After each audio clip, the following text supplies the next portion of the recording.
자, 오늘은 예수님이 체포당하셨다는 얘기인데, 예수님이 이제 제자들과 함께 마지막 그 만찬을 나누시죠. 6월절 만찬을.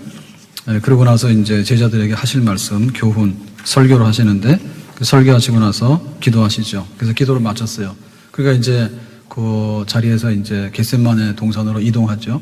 그래서 우리가 아는 대로 거기서 겟세마네 동산에서 기도하시다가 잡히시고, 그러고 나서 이제 법정의 재판을 받으시고, 먼저 유대인의 재판, 그 다음에 빌라도 법정 재판, 그러고 나서 곧바로 이제 처형당하시죠.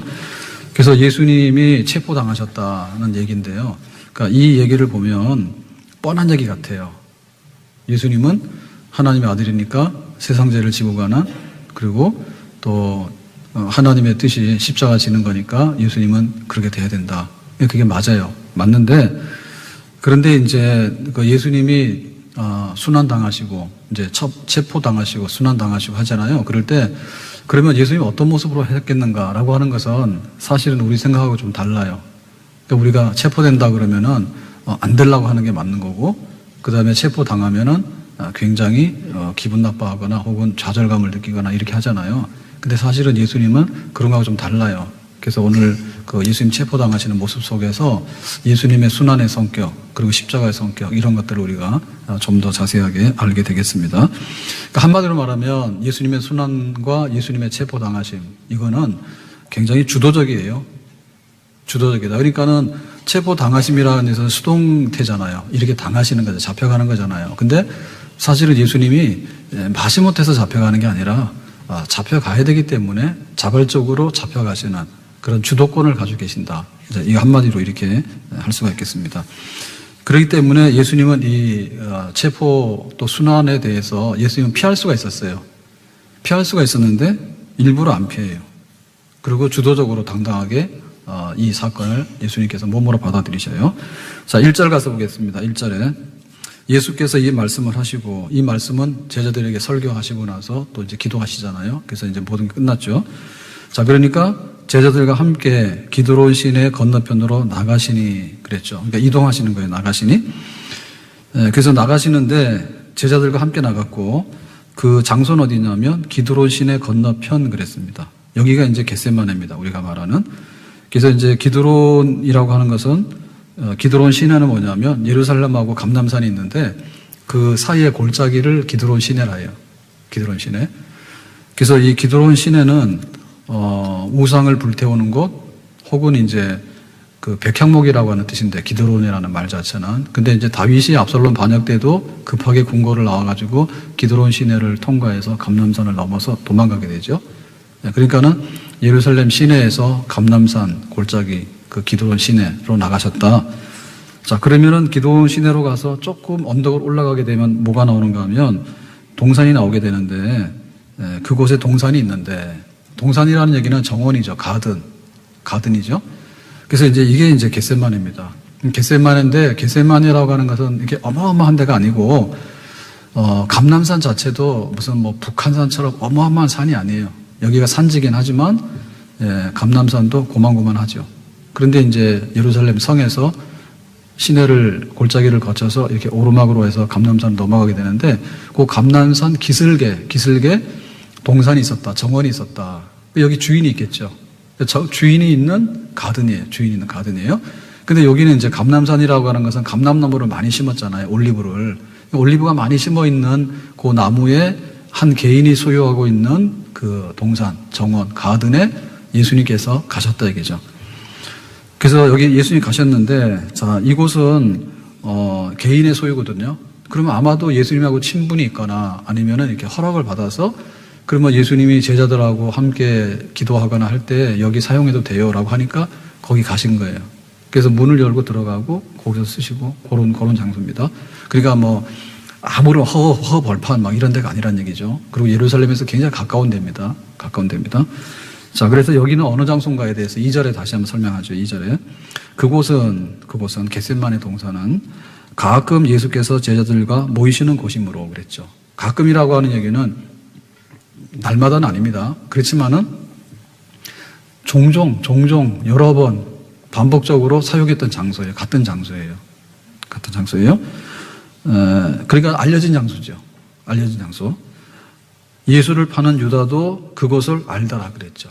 그러니까 이제 예수님의 제자들이 예수님과 함께 이 동산을 가끔 이용했기 때문에 지금 이제 가룟 유다는 밥 먹다가 나하고 식사 같이 하는 사람 중에 나를 파는 자가 있다 그랬죠. 그때니 가룟 유다가 슬그머니 빠져나가죠.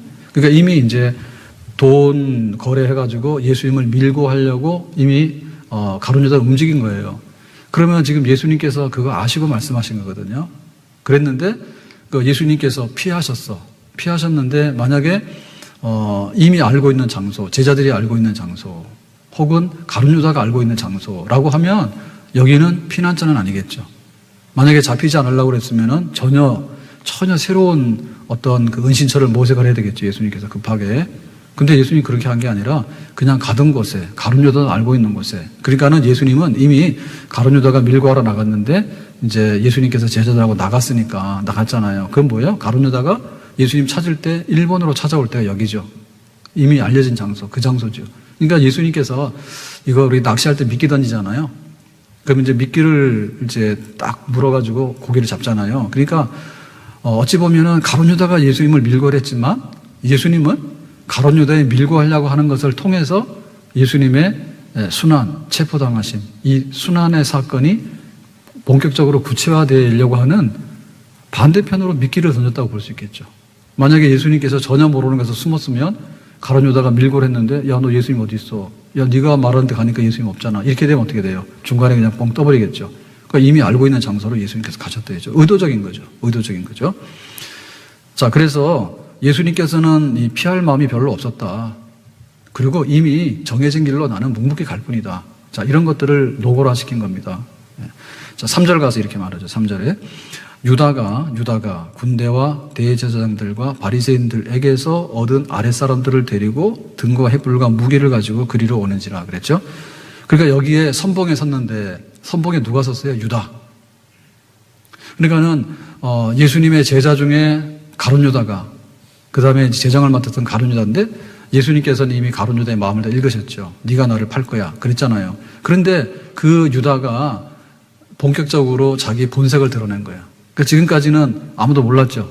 제자들 중에도 가룟 유다가 그런 나쁜 생각을 품고 있는지 아무도 몰랐잖아요. 그랬는데 가룟 유다가 자기의 정체를 딱 드러내서 선봉에 서가지고 예수님을 밀고 해서 잡으러 오는 거예요. 자, 이걸 보면 뭐예요? 원수는 정해진 놈이다. 교회에서도 사실은 잘 몰라요. 잘 모르는데 중요한 사건이 되면 나타났어. 그래서 은혜로운 사건이 나타나면 교회를 사랑하는 사람이고 은혜롭지 않은 사건에 나타나는 사람은 교회를 파는 사람이야. 거의 두 종류가 있는 거예요. 그러니까 가룟 유다가 딱 나타났죠. 내가 예수님을 팔 거다. 그런 마음을 품었는데 행동에 옮긴 거예요. 그러니까 예수님께서 아셨지. 그래서 가룟 유다가 앞장서서 차 오는 거예요. 군사들을 거느리고 밀고 해가지고. 자, 그래도 여기 군대가 나오는데요. 이 군대는 누구냐면 로마 군인입니다. 로마인은 아니지만 로마 군대 편제에 소속되어 있는 군인들이에요. 그럼 여기 군대가 예수님 잡으러 왜 오느냐라고 할 때 원래는 그 당시에 이제 가이사라가 주둔지예요. 가이사라가. 그러니까 총독이 가이사라에 있죠. 총독 관자가. 그러면 예루살렘이라는 데는 뭐냐면 산지잖아요. 산지. 성전은 있지만은 산지잖아요. 그래서 이 산지는 명절날 순례자들이 많이 모이는 곳이에요. 명절날. 그래서 명절이 되면 특별하게 군대들이 이동을 해. 그래가지고 이 예루살렘에 그 안토니아 요새가 있는데 그 안토니아 요새에 군사들이 파견이 돼가지고 이제 치안이라든지 이런 관리를 하는 비상적인 응급 관리를 하는 거예요. 거기에 군대들이 이제 와 있는 거예요. 로마 군대가. 그래서 지금 6월절이잖아요. 그 기간이잖아요. 그러니까 사람들이 많이 모였으니까 군대가 파견돼 있는데 자, 그 군대 중에 이제 일부가 왔죠. 밀고를 했으니까 잡으러 온 거죠. 그 다음에 이제 아랫사람들을 데리고 왔는데 이 아랫사람들이라는 얘기는 종들인데 여기서 말하는 종들은 성전 경비를 맡은 경찰들입니다. 그래서 이건 로마 군대에 소속된 건 아니고요. 지금 대제사장들과 바리새인들에게서 온 종들이라 했죠. 그러니까는 여기 그 당시에 이제 종교 지도자들이죠. 지도자들인데 대제사장이라 그러면 예루살렘 성전을 책임지는 그런 권력자잖아요. 그래서 대제사장이라 그러면 그 당시에 모든 그 리더십의 최정상에 있는 사람이에요. 대제사장이. 그러니까 여기서 성전 경비를 하는 경비원들을 경비부대죠. 경비부대를 파견했다는 얘기는 그 예수님의 체포와 예수님의 순환이라는 사건이 그냥 동네 사람들이 멱살지고 기분 나쁘니까 어떻게 십자가 죽이자 이런 사건이 아니고 굉장히 지금으로 하면 뭐예요? 최고 권력에서 그 음모를 꾸며가지고 예수님을 잡아 죽이려고 했던 그런 거. 그래서 로마 병사들하고 당시에 유대인의 최고 권력자인 대제사장이 파견한 경비 부대하고 다 동원돼가지고 온 겁니다. 그래서 이게 뭐 수천 명은 아니겠지만 적어도 뭐 200명 혹은 600명 그렇게 많은 군대가 지금 동원이 됐는데 그 중에 이제 일부분이 여기에 들어왔다라고 보겠죠. 자, 이래가지고 가져온 게 뭐냐면 등, 횃불, 무기 그랬어요. 그러니까 등과 횃불이라는 얘기는 밤이기 때문에 불을 받게 되니까 조명이죠. 그러니까 이게 지금 한밤중에 진행됐다라고 볼 수가 있고요. 그러면 예수님께서 기도하러 가시는데 물론 이제 6월절이니까 식사하시고 밤이니까 나갔겠지만 예수님께서 이 밤도 택하신 것 같아요. 택하신 것 같아. 그래서 이 밤이라고 하는 얘기는 예수님이 체포당하기에 아주 좋은 시간이에요. 체포당하기에. 왜냐하면 낮에는 사람들의 이목이 있어요. 사람들의 이목이 있고 얼마 전까지만 해도 호산나 해가지고 예수님이 예루살렘에 이제 입성하실 때 며칠 전만 하더라도 난리가 났잖아요. 예수님이 왕이다, 우리를 구원하신다 이런 기대가 있었잖아요. 그러니까 만약에 낮에 로마 병사들이 혹은 성전 경비하는 경비부대가 동원돼가지고 예수님을 무기로서 무력으로 이렇게 체포하려고 했으면은 그 중에는 반발하는 사람도 있을 거예요. 그리고 또 백주에는 그런 일을 잘 못하잖아요. 그러니까 밤이기 때문에 다른 일반 시민들은 몰랐죠. 자기들이 6월절 식사를 하고 있거나 집에서 그리고 밤이 어두워졌기 때문에 대중의 이목이 없잖아요. 한밤중에 예수님께서 제자들하고 은밀하게 나갔으니까. 그러니까 은밀하게 이루어지는 사건인데 반대로 해석하게 되면 낮이 아니기 때문에 예수님께서 이 체포당하는 시간도 밤으로 예수님이 자기 결정을 했겠다. 이렇게 볼 수가 있어요. 그러니까 체포당하기 아주 좋은 시간이에요. 그리고 체포당하기 아주 좋은 장소예요. 알던 곳에. 가룟 여자도 다 알는데 가룟 여자가 오면 이리로 올 거야. 그 밤이기 때문에 잘 눈에도 안 보여. 근데 이제 군사들을 쫙 거느려고 오면은 굉장히 힘도 세기 때문에 실패 없이 예수님을 체포할 수 있는 그런 상황이 만들어졌는데 예수님께서 다 아셨지. 그렇지만은 그렇게 되도록 예수님께서는 의도적으로 어떻게 보면 그거를 다 허용을 했다. 주도권을 가지고 이렇게 보겠습니다. 자, 4절 가서 보니까 이제 그 현장에서 이렇게 기록되어 있는데 예수께서 그 당할 일을 아시고 나아가 이르시되 그랬죠. 그러니까 이제 바깥에서 군사들이 발자국 소리가 훅 날 거 아닙니까? 그리고는 밤이 어두웠는데 횃불을 들고 등불을 켜가지고 확 사람들이 몰려오니까 지금 제자들은 막 쓰러져서 자고 있고 예수님께서는 막 기도하고 계셨잖아요. 근데 이제 바깥에 소리가 막 들리니까 예수님께서 다 때가 됐구나. 그리고 알았죠. 자, 알았을 때 그 당할 일을 아시고 이제 군사들이 오는구나. 가룟 유다가 나를 배신했구나. 군사들이 오는구나. 그러면 내가 체포당했구나. 그 다음에 뭐예요? 잡혀가서 재판을 받겠구나. 그리고 십자가형을 받겠구나. 그리고 이제 고난받아 죽겠구나. 그 예수님 다 아셨다는 얘기죠. 다 아시고 다 아셨어. 이미 이제 막 먹구름이 몰려오고 이제 큰 죽음의 파도가 이제 몰아치는 거죠. 그러니까 예수님께서 드디어 때가 됐네. 그런 거죠. 그럼 우리 같은 뭐예요? 이제 우리 혼비백산하지. 정신줄이 끊어지겠죠. 예. 막 당황스러워가지고 어찌할 바를 모를 거 아니에요. 보통 사람 같으면. 근데 예수님께서 어떻게 해요? 다 아시고 나가 이르시되 뭐냐면 손님 왔어요? 이제 이렇게 마중하는 거죠. 나갔다는 말은 그 말이에요. 문 열고 나간 거예요. 지금 울타리 문을 열고 들어왔잖아요. 그러니까 손님 맞으러 자기를 체포하러 온 군대들을 영접하기 위해서 예수님께서 정정당당하게 주인처럼 나가서 문을 열고 어떻게 오셨냐고 누구 찾습니까? 라고 한 거지. 자, 이걸 보면 뭐예요? 예수님은 하나도 지금 이 상황에 대해서 두려움이라든지 피하고 싶은 마음이 없다는 것을 알 수가 있죠. 아멘? 우리는 그렇게 할 수 있어요? 생얼굴을 보면 그렇게 두려워해. 제가 마스크 이런 거 잘 모르시는 것 같은데 LED 마스크래요. 그 마스크가 LED 등을 넣어가지고요. LED 등 있죠. 그걸 넣어가지고 숫자 굉장히 많이 넣는데 넣어가지고 이제 얼굴에다 이렇게 하는 거예요. 그래서 요즘에 더 좋은 게 나왔는데 아주 비싼 것도 나왔대. 그 LED 등이 굉장히 많이 들어갔대, 그거는. 아무튼 간에, 얼굴이 우리가 보면 그러잖아요. 생얼굴을 보면 그렇게 두려워해. 그러니까 마스크 쓰고 다니라고. 마스크를 쓰고 다니거나 아니면은 생얼굴 보여주는 게 두렵지 않으려면은 두렵거든. 밤에 마스크를 하세요. 그럼 피부 좋아져. 그만 생얼굴을 보자 그러면 생얼굴을 보여주면 되잖아. 근데 우리는 자신이 없어서 꽁무니 뼈가다. 예? 그러고 뭐 개인에 가서 물으면요. 우리는 잘못한 게 많아서 CCTV만 보면은 걱정을 해. CCTV만 보면 뭔가 죄를 많이 져가지고요. 80kg입니다. 그러면 말 잘 들어. 교회에서 말 그렇게 잘 들었으면 이 사람 복 받았지. 교회에서 말하는 걸 말 어떻게 안 듣든지 부모님 말씀 그렇게 안 들었는데 정말 할 말 많습니다. 할 말 많습니다. 집에 가서 좀 합시다. 돌아가셨으면 할 수 없고요. 살아계시면 부모님에게 사랑합니다. 감사합니다. 고맙습니다. 수고했다. 그 말 한번 합시다. 그게 그렇게 무서워가지고 못해. CCTV 앞에서는 꼼짝도 못하고 줄여라 그러면 줄이고 그냥 가라 그러면 가고 그렇게 해놓고는. 그러니까 이 예수님께서 나가시는데 이 나가시는 모습이 정말 장군의 모습이잖아요. 예? 잡으러 왔는데 당당하게 나가잖아요. 지금 어떻게 왔냐라고 나가잖아. 이거 지금 예수님 집도 아니거든요. 예수님이 아는 사람이 그냥 와서 기도하고 모임 갖는 건 괜찮다라고 하는 그냥 감 남는 거 좀 있는 그런 그 개인 소유의 그 뜰이에요. 나가서 예수님 그 군대들을 맞이하는 거야. 군사들을. 뭐하러 왔냐? 누구 찾냐? 이랬어요. 누구 찾냐? 그래서 누구를 찾느냐라고 하는 말은 하늘이 있으라 땅이 있으라 해가지고 예수님께서 천지만물을 지으실 때 지금 빛이 있으라라고 했던 그런 말씀처럼 너희들이 누구 찾아? 이렇게 하는 거죠. 그러니까 지금 예수님께서 이 순환의 관문을 넘어가는 게 체포인데 체포당할 때 모습이 전혀 체포당하지 않을 분 같이 지금 행동하고 있잖아요. 그 점을 우리가 주목하는 겁니다. 자, 그래서 5절에 이렇게 말하죠.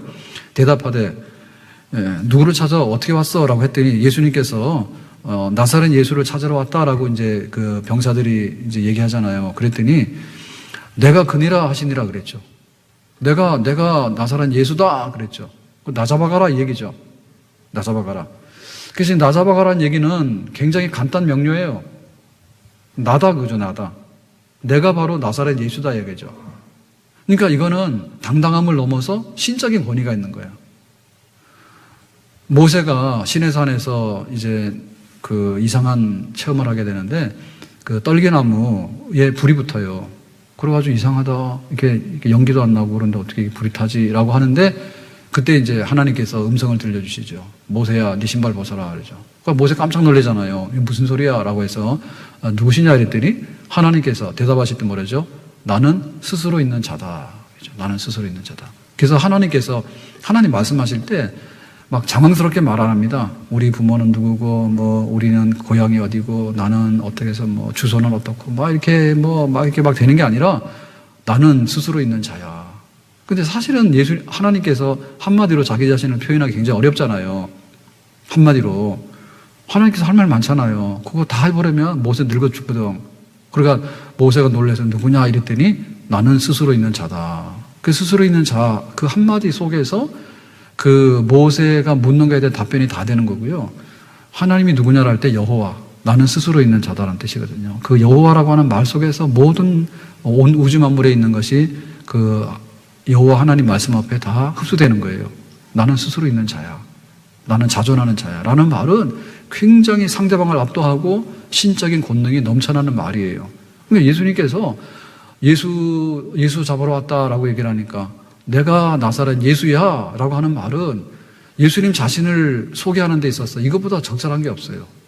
바로 나야, I am, 나야 라고 하는 말 속에 그 군사들을 아주 압도해버리고 예수님의 그 기세가 조금도 약해지지 않는 그런 당당한 모습을 지금 여기서 보여주고 있는 거죠.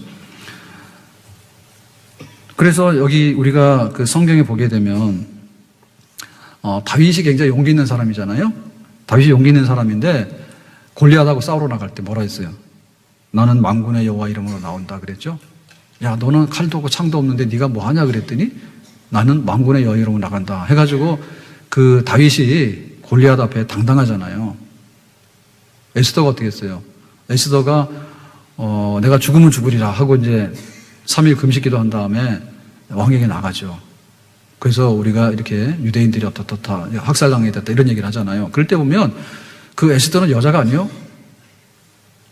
에스더는 분명 왕후인데 내가 죽으면 죽으리라 하는 얘기는 지금 유대인들이 학살당하게 대한 그 죽음을 생명으로 바꿔놓을 만한 생명의 기운이에요.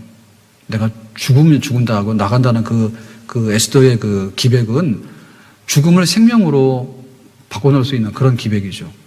그리고 골리앗을 이기는 다윗의 기백을 보더라도 나는 만군의 여호와 이름으로 나간다. 창, 칼 그런 거 필요 없어. 만군의 여호와 이름으로 나가라고 할 때 골리앗이 컸지만은 오히려 그 답을 하고 나가는 다윗이 훨씬 더 큰 사람이죠. 큰 사람이죠. 근데 그 하나님께 굉장히 그 잘못된 사람 중에 하나가 아합왕인데요. 아합왕인데 이 아합이 어떻게 했는가 하면 굉장히 두려움이 많은 사람이야. 그래가지고 그 암몬 군대하고 전쟁을 하는데 자기가 안 되게 생겼으니까 이제 여호사밧을 불러다가 연합군을 형성하죠. 그래도 이제 자신이 없으니까 뭐라고 하냐면 옷을 변장을 해요. 그래서 자기가 왕인데 왕이 아닌 평민 복장을 한다니까요. 전쟁터에서 자기가 그 화살 맞을까봐. 그래가지고 용케 아람 군대가 아합왕을 못 찾아서 용케 그 위험을 피하는가 했더니 성경에 보니까 뭐랬냐면 아람 병사 중에 이스라엘의 왕 아합도 안 보이네. 아합이 어디로 숨었나? 라고 하면서 그거는 이제 제 얘기입니다. 라고 하면서 아무데나 화살을 쐈어. 모르겠다 화살. 빵 쐈어. 그랬는데 그게 어디로 날아갔어? 아합의 심장을 관통해 버렸어. 그거 피 흘리다 죽었어.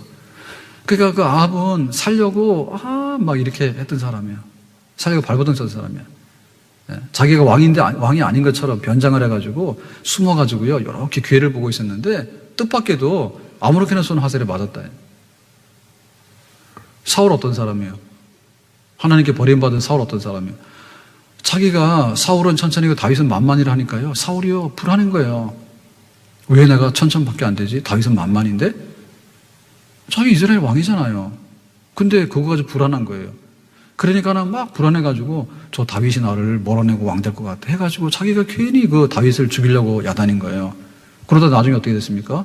나중에는 그 엔돌의 그 무당을 찾아가가지고 블레셋과 전쟁에서 내가 죽을지 살지 한번 점 쳐보라고 그랬더니 점 쳤죠. 당신 죽을 것 같다고. 그래가지고 막 사울이 겁이 나가지고 막 후두두두 떨고 그러잖아요. 그래가지고 주저앉았죠. 그랬더니 옆에 있는 같이 간 사람들이 그냥 밥이나 먹고 가자고. 그래서 밥 먹고 기운 내서 가잖아요. 그러니까 그 예수님의 십자가의 이 사건이 고난받으시고 죽으시고라고 이렇게 얘기를 하는데 그 십자가 순환의 사건에 대해서 우리가 그 예수님의 태도를 바로 알 필요가 있어요. 그래야지 예수님의 순환이 어떤 순환인가를 알아. 예수님께서 겁나서 쩔쩔매거나 혹은 자기가 무슨 죄를 져가지고 막 개같이 끌려가거나 이렇게 했다 그러면 예수님의 순환은 사실은 우리하고 별 의미가 없는 거예요. 근데 죄 없는 하나님의 어린 양인데 예수님께서 순환을 당하실 때 그 순환에 대한 자기의 주도적인 태도 그리고 거기에 대한 당당함과 신적인 권위로서 그 사건을 접수하는 이런 모습은 그 순환을 통해서 하나님께서 우리를 구원하려고 하는 그 구원의 메시지를 충분히 이룰 만한 그런 모습이 예수님의 거기 현장의 태도에서 충분히 보여진다. 우리가 그렇게 말할 수 있겠습니다. 그래서 이제 우리가 성경을 사복음이라 그러는데 이 사복음을 마태마가 누가 요한이라 하는데 근데 이제 둘로 나누면 이렇게 나누는 거예요. 마태마가 누가 요한 이렇게 나누는 게 아니라 마태마가 누가 이렇게 나눠서 공간복음이라 하고 요한복음을 따로 떼서 요한복음이라 해요. 그래서 그 공간복음 마태마가 누가에서 쓰는 관점은 대부분 일정해요. 근데 요한이 쓰고 있는 관점은 좀 색다른 부분이 있거든요. 그래서 지금 요한이 쓰고 있는 이 요한복음의 얘기를 보면 땀방울이 빗방울처럼 겟세마네 동산에서 아버지여 내가 어떻게 하죠? 이 잔을 내게서 옮겨주십시오. 너무나 고민입니다. 이런 얘기를 생략했어. 요한복음 있을 때는. 그러니까 만찬하는 자리에서 기도하는 거는 쓰고 있는데 막상 겟세마네 동산에 가서 마지막 기도를 드릴 때 베드로 너와 자고 있어 깨어서 기도해 그러면서 예수님께서 막 간절히 기도하신 모습이 있잖아요. 이 죽음의 잔이 내게서 옮겨지기를 막 이랬던 그거는 요한복음에서 생략해버렸다니까. 그거 왜 그랬을까? 그러니까 요한복음에서 쓰고 있는 예수님의 순환의 모습은요 인간적인 어떤 두려움이라든지 혹은 인간적인 갈등이 표현이 안 됐어요. 일부러 뺀 거예요.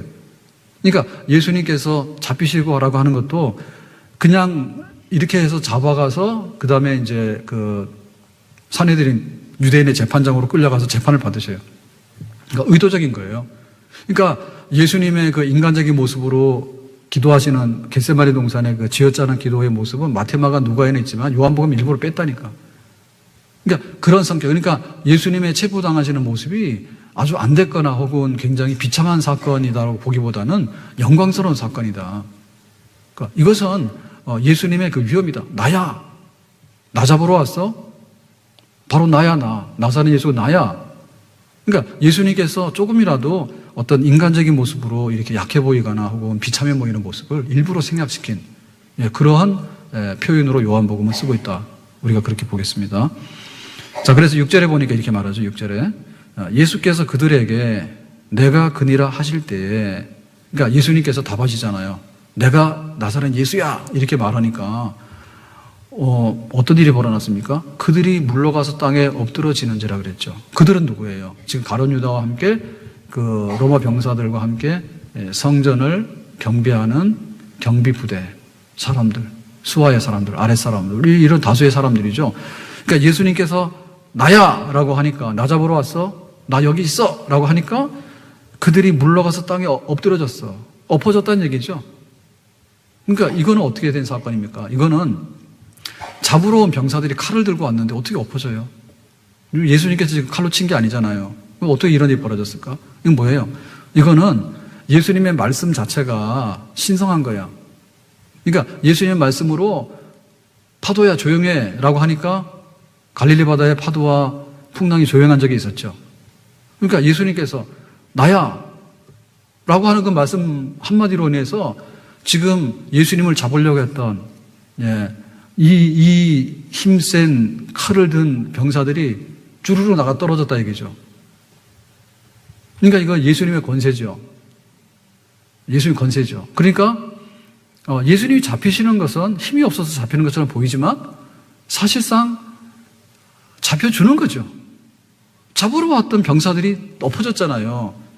그래서 예수님께서 엎드려졌을 때 가버리면 되죠. 세상 말로 도망가버리면 되잖아요. 나야! 그랬더니 깜짝 놀래가지고 어떤 신적인 위험이나 이런 것 때문에 막 쩔쩔매면서 어떤 것 때문에 자기를 주저앉았잖아요, 병사들이. 그 예수님께서는 그냥 싹 가버리면 되잖아요. 근데 예수님께서 그렇게 안 하셨죠. 다시 병사들이 정신을 차리고 일어나서 예수님을 체포하시는데 예수님께서 순순히 응하셔요. 그러니까 예수님은 체포를 당하셨지만 패배자로서 체포를 당했다기보다는 실패자로서 체포를 당했다기보다는 오히려 그 병사들이나 로마 군대를 얼마든지 무력화시키고 또 예수님께서 의도하는 바를 이룰 수 있어요. 근데 그걸 안 했을 뿐이에요. 그래서 이제 베드로가 칼을 들어서 팍 치잖아요, 하나를. 그랬더니 예수님께서 뭐라 했습니까? 야, 칼 집어넣어. 내가 천사들 중에 수많은 군대를 오라 해가지고 이거 치료 다 할 수 있어, 내가. 근데 나는 그걸 안 해. 아버지 뜻을 이루어야지. 칼 걷어. 라고 말하죠, 예수님께서. 그러니까 예수님께서 지금 그 무기력한 어떤 그 패배자의 모습으로 어쩔 수 없이 이렇게 잡혀서 끌려가는 그런 모습보다는 오히려 그들을 굴복시킬 수 있지만은 스스로 예수님께서 잡혀가 주시는 그런 모습. 그러니까 군사들의 힘이 압도적으로 세서 잡혀가겠다보다는 군사들의 힘을 예수님께서 그냥 받아주신 거죠. 받아주신 거죠. 그런 모습으로 예수님께서 붙들으신 거예요. 그러니까 우리가 이 모습을 보면서 자, 우리가 신앙생활하고 우리가 하나님을 섬길 때 너희들은 십자가를 지고 나를 따라야 돼 라고 말씀하셨다. 그럼 우리가 그걸 알아요. 예수 믿는 거는 나 이익 보고 내가 세상적으로 뭔가를 잘 되기 위해서 예수님을 이용할 수 있는 이용권을 얻은 게 아니라 오히려 내가 예수님을 섬길 수 있는 섬김의 자리에서 예수님의 십자가를 대신 져야 된다는 것을 우리가 받아들임으로 우리가 세례를 받은 겁니다. 아멘? 자, 그러니까 그 십자가를 수용하는 태도, 그 다음에 우리가 어려움을 받아들이는 태도, 자, 이게 어려운 게 있으니까 어려운 건 맞아. 그렇지만 다 알고 아는 자리로 가시고 다 알고 문 열어주시고 그 그 다음에 나사렛 예수라라고 물으면은 나 몰라요 라고 싹 뒷문으로 가야 되는데 내가 예수다라고 말씀하시고, 근데 그 말씀을 하시니까 병사들이 우르륵 넘어졌는데 그런 능력을 행할 수 있는데, 근데 다시 일어났을 때 예수님께서 순순히 잡혀주시고 라고 하는 것은 우리가 어떻게 그 십자가를 지고 우리의 고난스러운 짐을 지고 나가야 될 것인가에 대한 우리의 태도를 알려주는 것입니다. 아멘. 그러니까 우리가 이거에 대해서 물러설 마음이 없어야 되는 거예요. 물러설 마음이 없어야 돼. 내가 죄를 지라 그러면 물러서야 되죠.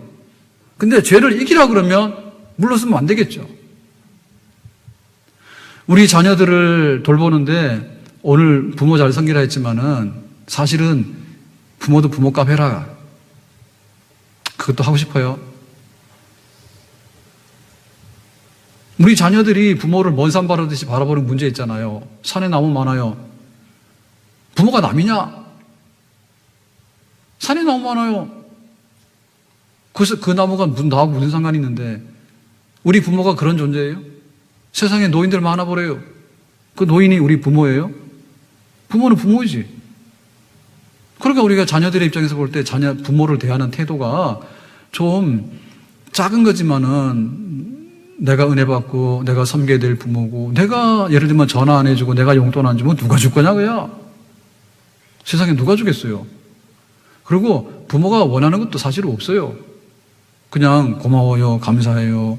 그러면은 부모들 마음이 거의 다 녹지. 네가 말로는 안 되니까 기어이 이자 붙여가지고 원금 다 상환해서 지금까지 우유값 계산 다 하니까 막 10억이다. 그러니까 막 20억 내놔라. 이런 부모 잘 없잖아요. 가끔 있는지 모르지만 없어요. 잘 없다 그러면 없는 거지 어떻게 하겠어요 그거를. 그죠? 근데 사실은 반대도 맞는 거란 말이에요. 반대도 자녀에 대해서요, 자녀를 사랑 안 하는 부모가 어디 있겠냐고. 근데 약간 분위기 달라지면은 자식을 먼 산 나무 보듯이 해. 그럼 그 나무 누가 키워야 되는데 국가가 키워줍니까? 그건 용기 없는 거예요. 그것도. 그래서 부모가요, 용기 없으면요 부모 못해요. 부모도 자녀에 대해서 십자가를 매일 마음이 있어야지 부모를 하는 것이지, 조금 힘들면은 내 자식 아니에요 그러고, 조금 부담스러우면 우리 부모 아니에요 그러고, 그럼 누구 부모고 누구 자식이냐고요. 그게 어렵게 만드는 거예요. 그 사랑은요 수고가 필요하고요, 사랑에는 용기가 필요해요.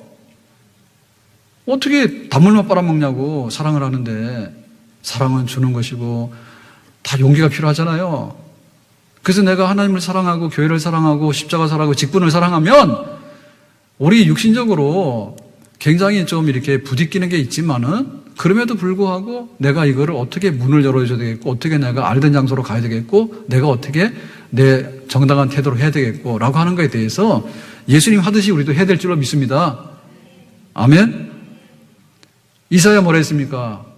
내가 누구를 보낼까라고 하니까 이사야 손 들고 나를 보내주세요라고 했잖아요. 이사 보고 가라 소리도 안 했어. 근데 이사야가 뭐랬냐면 내가 누구를 보낼까라고 했더니 나를 보내주세요라고 했잖아. 그러니까 이사야는 굉장히 적극적인 거예요. 요나 어떻게 했습니까? 요나야, 너는 니네로 가 그랬잖아. 그랬더니 요나 어디 갔어요? 다시스로 도망가 버렸잖아요. 이사야는 말도 안 했는데 손 들어서 내가 가겠다 했다고. 근데 요나는 딱 집어서 너 요나는 니네로 가서 했잖아요. 그랬더니 안 가버렸잖아. 얼마나 다른 태도인지 몰라요. 얼마나 다른 태도인지. 그래서 우리에게 우유부단한 그런 모습이 있어서는 안 되겠습니다. 시나리오는 뻔해요. 하나님께서 구원하시려면 하나님의 아들이 와야 되고, 하나님의 아들은 세상 죄를 지고 가는 어린 양이 돼야 되고, 어린 양이 돼야 되니까 고난을 받아야 되고, 고난 받아야 되니까 가룟 유다에게 배신을 당해야 되고, 가룟 유다에게 배신을 당하면 잡혀야 되고 체포당해야 되고. 그 맞아요, 맞기는. 그렇지만 그 모든 것을 받아들이는 데 있어서 예수님께서 언제 아니라고 했냐 말입니다. 그리고 예수님께서 그 순환의 잔을 마시는데 지금 체포당하는 이 모습부터 보면은 얼마나 주도적이고 얼마나 당당했는가 알게 되죠. 그게 바로 우리의 십자가를 지는 태도가 되고 또 주님을 섬기는 우리의 모습이 되어야 될 줄로 믿습니다. 내가 다다. 내가 부모다. 그러면 자녀 다 품는 거고요. 내가 교인이다. 라고 하면 교회를 다 품는 거예요. 아멘? 내가 교회 장로요 라고 하면 교회를 품는 거예요. 아멘? 내가 교회 권사요 라고 하면 교회를 품는 거예요. 교회 권사 누구요? 그랬더니 아니에요. 여기 권사 없어요. 집에 전화해가지고 집에 엄마 있냐 그러니까 우리 엄마 그러는데요. 우리 엄마 없다 그러래요. 에? 엄마 있잖아. 근데 왜 엄마 없다 그래? 에? 그렇게 시키는 엄마나 그렇게 말하는 딸이랑 똑같아. 없어요가 아니라 나요 나. 지금 가룟 유다가 예수님 팔러 나갔단 말입니다. 그 뭐 예수님께서 전혀 모르는 대로 깜짝까지 사라져야 되잖아요. 근데 왜 자주 갔던 그 집에 그 장소에 가냐고요. 그 장소에. 예수님은 아시면서도 하나님의 뜻을 이루는데 기쁨으로 이 순환의 잔을 마시게 된 줄로 믿습니다. 우리가 어떤 일에 붙들려 있을 때요, 주도적으로 붙들려 있으면요, 기쁨이 있는 거예요. 기쁨이 있는 거예요. 내가 고3인데 공부를 해야 돼. 근데 우리 엄마 소원이 서울대학 가는 거구나. 짜증나는 거예요. 예? 왜 그거를 엄마가 시켜서 했다고 생각하냐 말이에요. 우리가 교회를 섬기는데 교회를 갔더니 글쎄 나는 교회가 좋아서 갔는데 교회가 나보고 싫은 일을 시키네. 그거 내가 어떻게 하면 짜증나면 좋지? 짜증나는데 어떻게 하면 되지? 그게 아니라니까요. 예. 우리가 받아들일 걸 받아들이되 어떻게 기쁨으로 적극적으로 주도적으로 받아들이는가에 따라서 그것은 나에게 해가 되는 사건인 동시에 나에게 또 기쁨이 되는 사건이 되는 줄로 믿습니다. 아멘. 네, 정말 제가 뭐 집안 얘기 하지 말아서 안 하려는데 오늘 가정의 달이라서 이 카네이션 얘기 했잖아요. 그래서 제가 참 진짜 미안해요. 그래서 아들은 역시 안 된다 생각해요. 네? 참 근데 안 되는 아들 거둘라니까 또 어머니 그러시는 거예요. 내 해준 것도 없는데 이런 걸 가져왔냐 그러시더라고. 그게 그 엄마의 그 아들이요. 딸 같으면 그렇게 안 하겠죠. 딸 같으면 막 벌써 한 달 전부터 다 꾸려가지고, 그죠? 막 꽃 사고 뭐 해가지고 막 다 해가지고 용돈 가지고 꾸려가지고 막 다 해가지고 막 가서 막 엄청나게 하겠지요. 안 하는 딸도 있어. 근데 그냥 한번 가보긴 가봐야 되겠는데, 그래 지나가다가 차 세워놓고 카드 긁으니까 카드가 안 읽혀져가지고, 그래가지고 가져간 용돈 깨가지고 3,000원을 내가지고 그 다 떨어진 나 같으면 이런 걸 가져왔냐고 집어 던질 것 같더라고. 제가 이걸 달아드리고 싶어서 이거 했는데 어쨌든 하고 나니까 좋더라고. 별거 없잖아요. 그 내가 그래도 이렇게 어머니 이제 연세 드셨으니까 내가 이제 한번 달아드려야 되겠다. 그 마음을 이루는데 몇 시간 걸렸잖아요. 가가지고 이렇게 해서 몇 시간 걸렸지만은 그래도 행복하더라고. 근데 이거 막 해야 된다 이런 마음으로 하게 되면 안 돼. 그럼 몇 번이나 달아드리겠냐고. 내년에 살아계시지 않으면 나를 못 달아드리는 거예요. 그러고는 길을 쓰고 가는 거예요. 그래서 애들이 철이 없습니다. 철이 없는 것이 카네이션 바구니는 있다고 하는 거 보냈더라고요. 뭐 회사 가고 뭐 있으면 못 하잖아요. 그러니까 이렇게 선물해서 보냈는데 좋긴 좋더라고. 근데 사실은 그거보다는 할 말도 아니지만 사실은 이런 거 이렇게 달아드리면서 이렇게 수고했어요라고 해서 아빠 수고했어요. 뭐 이런 말할 일이 좋지. 그거 뭐 얼마나 짜는지 모르지만은 택배사 아저씨가 수고했지 지가 수고했나?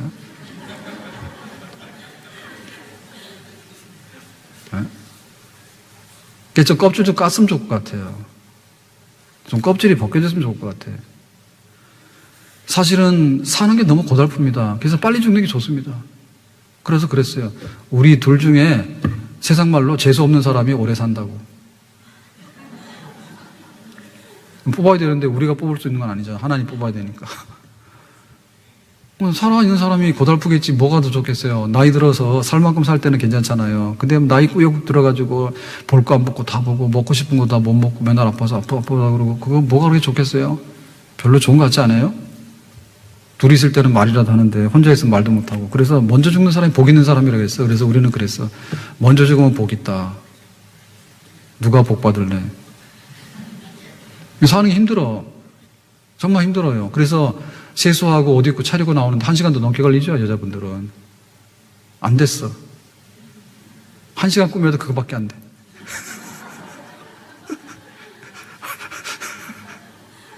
한 시간 꾸며도 폼도 안 나고 개도 나오지.